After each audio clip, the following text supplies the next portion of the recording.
I'm Karima Brown. It's Sunday and it's time for The Fix.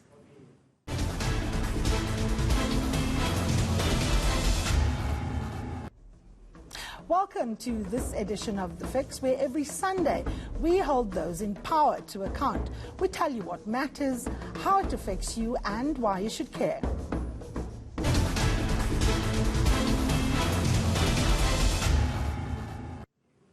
Now, the Department of Public Enterprises has welcomed the commitment by the Treasury that government will support and source funding for a business rescue plan for South African Airways, which of course has been going through a serious crisis. And a lot of people are asking questions about whether or not the airline should be bailed out. To tell us more, I'm now joined on the line via Skype by the Public Enterprises Minister, Pravin Gordhan. Minister, good morning. Thank you so much for joining me here on The Fix. Now, of course, no country can dismiss the importance of the aviation industry.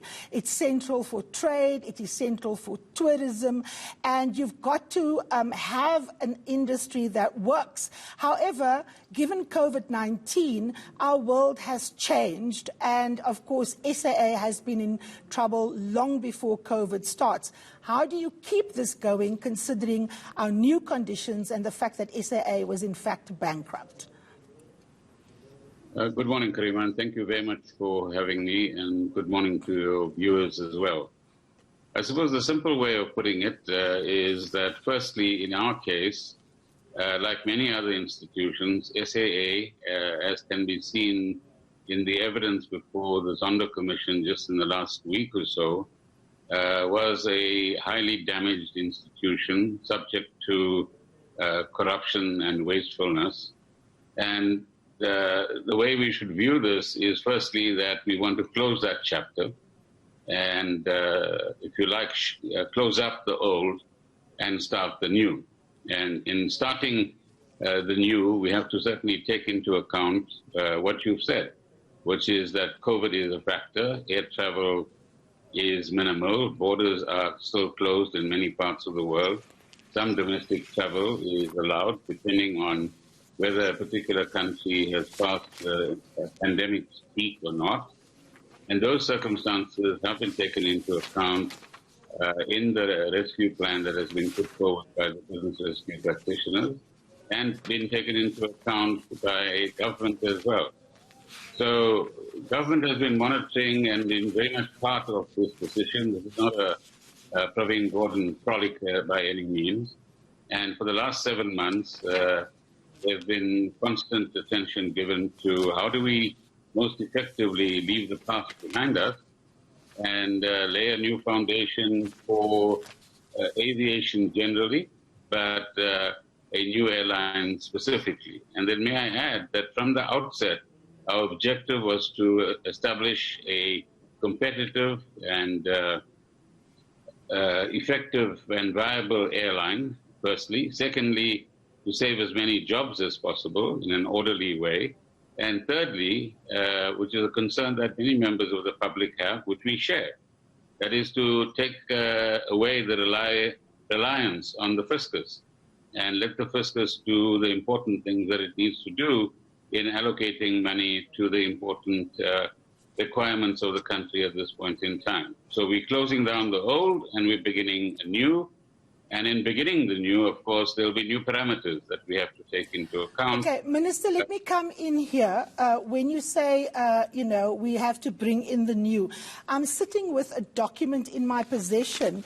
It is dated the 18th of July. It says contemplated restructuring and possible retrenchments. Now, of course, you have been hard at work with unions and stakeholders to look at how retrenchments happen, if they happen, and how they happen in an orderly fashion.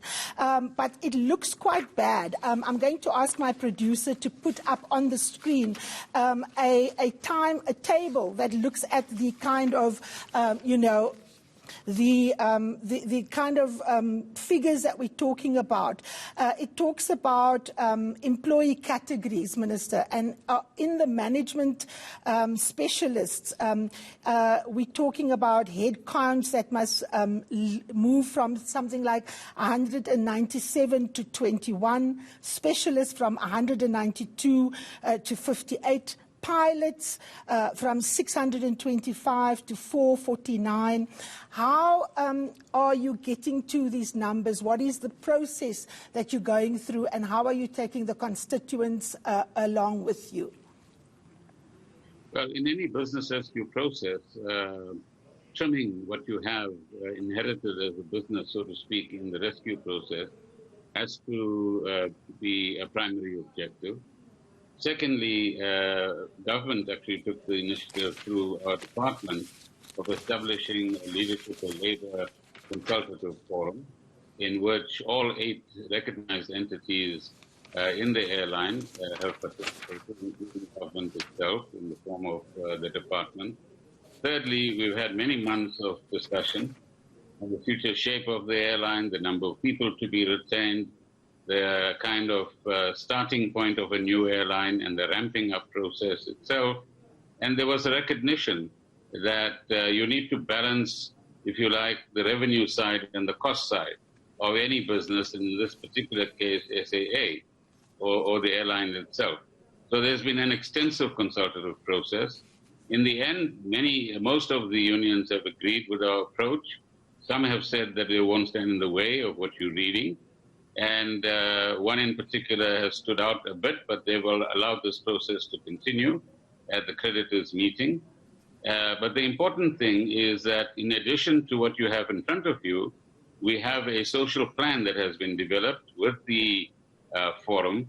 And the idea of the social plan is to have a layoff scheme so that in the immediate, up to 1,000 people can be employed in one or other category, and another 1,000 are part of what is called a training layoff scheme, where other arms of government and other institutions like the transport sector will participate, and the private sector as well, so that we keep another 1,000 people in reserve, so that as the airline grows and as conditions change, those people can be brought on board, or they can be offered opportunities in terms of training and advanced positions being developed as far as their skills level are concerned.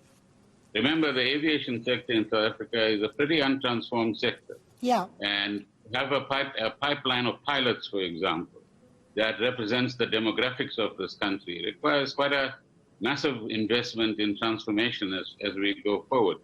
So we need to retain old skills and build new ones so that future generations will be adequately served. So in terms of this document, it says of the current 4,661 jobs, 1,000 will exist in the restructured organization, either on a different terms and conditions to those currently existing or as new jobs created by the restructuring which do not currently exist. And it says all jobs are affected. So it cuts across the board. You have specifically focused on pilots now, but what about, for example, support services that are tied to the aviation sector? I've got that table up now so we can actually see, our viewers can see the numbers of people, that are affected, Minister. Well, there are well-established ratios in the aviation sector globally. And so for every plane you fly, there's X number of people required across all of those categories that you speak of. And the average is around 100, 103 per aircraft. And the more the aircraft, the more the people that you employ across support staff and specialist staff, including pilots and crew as well. Now, ideally, one would like a situation where the pandemic ends literally tomorrow. Tourism takes off, internal travel takes off, and regional travel takes off in a way in which we return to the past sooner rather than later. But nobody can predict what is going to happen to this pandemic anywhere in the world at this point in time. And if you want this airline to be viable and competitive, the new airline, so remember the shutting down of the old and the start of the new, then we've got to start on a cautious basis. And part of that will be exploring all sorts of partnerships in this process as well. So that's work that is going on at the moment, about which we will announce success or failure or otherwise as we go forward in the next few months. Now, Minister, on the 16th of July, your department issued a statement that said you welcomed the commitment by National Treasury that the government will in fact support and source funding for a business rescue plan for SAA, which resulted which will result rather in the emergence of what you call a new viable, sustainable, competitive national airline. In this statement, you talk about 10.1 billion will be required to fund the rescue plan. South Africa is, of course, facing a massive fiscal crisis. Our debt to GDP ratio has all economists concerned. Where exactly is this money going to come from, Minister? Or have you just kicked the ball to your counterpart in Cabinet, the Finance Minister, Tito Mboweni? Well, it's hard to play soccer during this period of COVID, you see, because that's still a contact sport. But I think the more precise terminology that we actually utilize is that we will mobilize funding. That's the first point. The second point, and I'm going to repeat this until you get tired, much of that 10 billion rands is about shutting down the old. And, for example, over the years, lenders or banks or financial institutions have actually lent money to SAA through government. That money has to be paid back. So the bulk of what we are talking about is money that is owed and money that has to be paid back. Second category is those numbers that you read out requires retrenchment costs to be paid. Now, if you liquidate this airline, each employee walks away with some 30,000 rands. And that's unfair for many who have committed many years of service to an airline that once had a very proud record. And the retrenchment package is a fair compensation, if you like, for employees so that they can start new careers or find new jobs or find alternate career paths for themselves as we go forward. So another 2.5 billion rands or so needs to be paid to the employees. But not all of this is required tomorrow morning. This is money that is required over a period of time. And what government has committed to is to mobilize funding. Now, where it comes from, in what form it comes, is something that is still being worked on. And as we make progress in this particular area, we'll certainly keep the public and Parliament informed. Now, Minister, in today's Business Day, the head of Business Unity South Africa writes about us having to take some tough medicine before international financial institutions such as the IMF and the World Bank makes us do it and makes us give tough medicine. Last week, I interviewed the Chief Financial Officer of the New Development Bank, Leslie Marstorp, and he was saying that they are in the final stages of releasing $100 billion US dollars to South Africa, specifically related to COVID. Is the money for SAA going to be coming from those sources?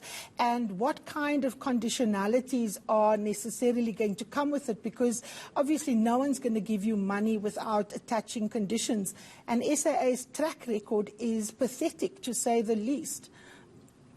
But that is why we constantly make the distinction, Karima, between the old and the new.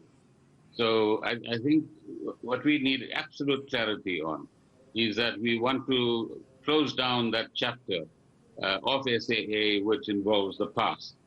And the notion of bailout then ends as far as that is concerned and start something new. I mean, to cut down number of employees for 4,700 to 1,000 immediately, and hopefully 1,000 in addition as we go forward, is a huge cost that people have to pay. But that's a necessary cost. And when the new employees come on board, they'll be working on new conditions and new salary scales. Some people within the SAA framework have been earning fairly extravagant benefits or salaries.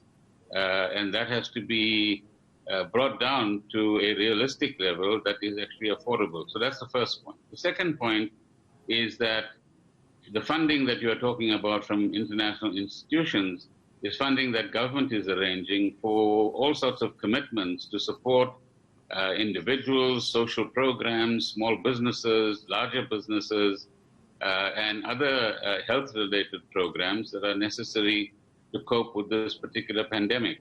As far as the New Development Bank or the BRICS Bank is concerned, it's actually $1 billion, so you can convert that into 17 or 16 billion rands, and that's needed to by the Treasury and government to actually bolster some of the programs that we are actually talking about. The last point I want to make here is that we, in 26 years of democracy, have always said very proudly that not only are we democratically sovereign, but that we are fiscally sovereign. In other words, we're not going to be kicked around by any international institution, however needy we might be at this particular point in time.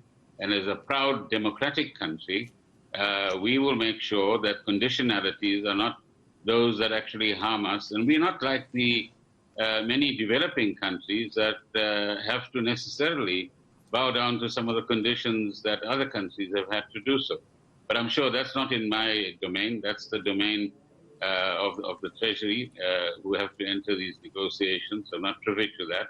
But let me emphasize that we are a proud, fiscally sovereign country, and we will maintain that fiscal sovereignty as we go forward, as a government and as a country. All right, Minister, let's take a short break. When we come back, we talk about who the potential new partner for a recalibrated SAA will look like.